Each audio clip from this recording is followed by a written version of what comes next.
Assalamualaikum warahmatullahi wabarakatuh. Kembali lagi bersama saya Tri Wahyuningsih, mahasiswa Psikologi Universitas Proklamasi 45 Yogyakarta. Video kali ini saya akan menjelaskan sedikit tentang kesehatan mental.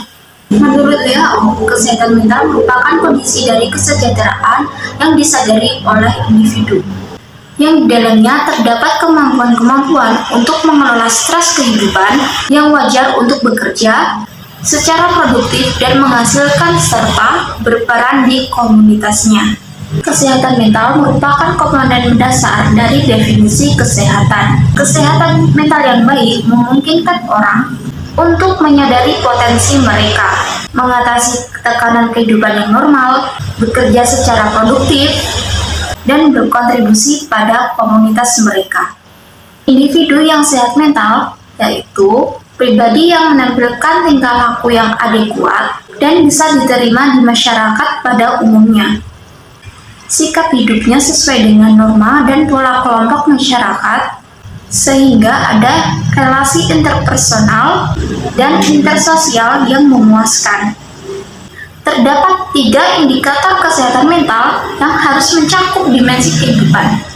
Yang pertama, dimensi psikologis. Terdiri dari kejujuran, terbebas dari rasa iri dan dengki, merasa percaya diri, mampu menanggung kegagalan dan gelisah, menjauhi hal-hal yang menyakiti jiwa. Yang kedua, dimensi sosial. Terdiri dari mencintai orang tua, rekan dan anak, membantu orang yang membutuhkan, bersikap amanah, berani mengatakan yang benar, bertanggung jawab, dan menjauhi hal-hal yang dapat menyakiti orang lain. Yang ketiga adalah dimensi biologis.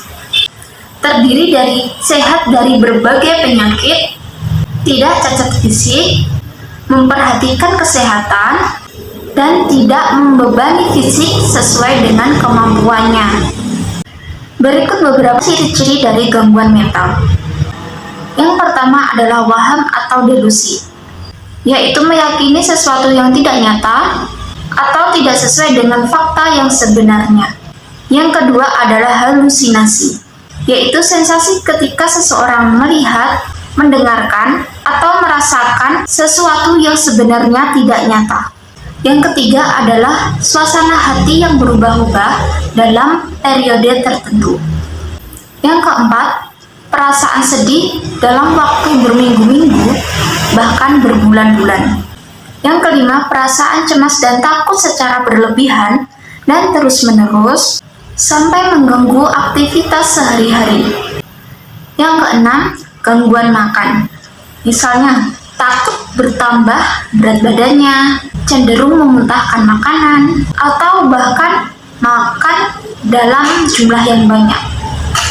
Yang ketujuh, perubahan pola tidur, seperti mudah mengantuk dan tidur, sulit tidur, serta gangguan pernapasan dan kaki gelisah saat tidur.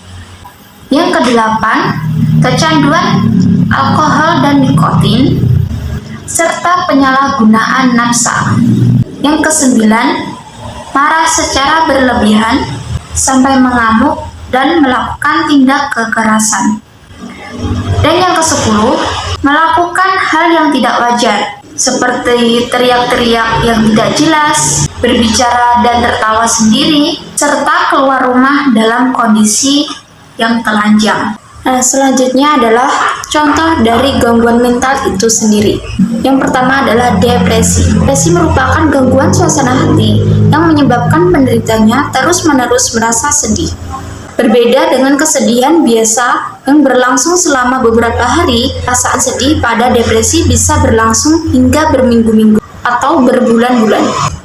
Yang kedua adalah skizofrenia, yaitu gangguan mental yang menimbulkan keluhan halusinasi, delusi, serta kekacauan berpikir dan berperilaku. Skizofrenia membuat penderitanya tidak bisa membedakan antara kenyataan dengan pikirannya sendiri. Yang ketiga adalah gangguan kecemasan, yaitu gangguan mental yang membuat penderitanya merasa cemas dan takut secara berlebihan dan terus-menerus dalam menjalani aktivitas sehari-hari. Penderita gangguan kecemasan dapat mengalami serangan panik yang berlangsung lama dan sulit dikendalikan. Selanjutnya adalah gangguan bipolar, jenis gangguan mental yang ditandai dengan perubahan suasana hati. Penderita gangguan bipolar dapat merasa sangat sedih dan putus asa dalam periode tertentu, kemudian menjadi sangat senang dalam periode yang lain. Selanjutnya adalah gangguan tidur, perubahan pada pola tidur yang sampai mengganggu kesehatan dan kualitas hidup penderitanya. Beberapa contoh gangguan tidur adalah sulit tidur atau insomnia, mimpi buruk atau parasomnia, atau sangat mudah tidur, yaitu narkolepsi. Nah, selanjutnya adalah cara menjaga kesehatan mental. Pertama adalah me time.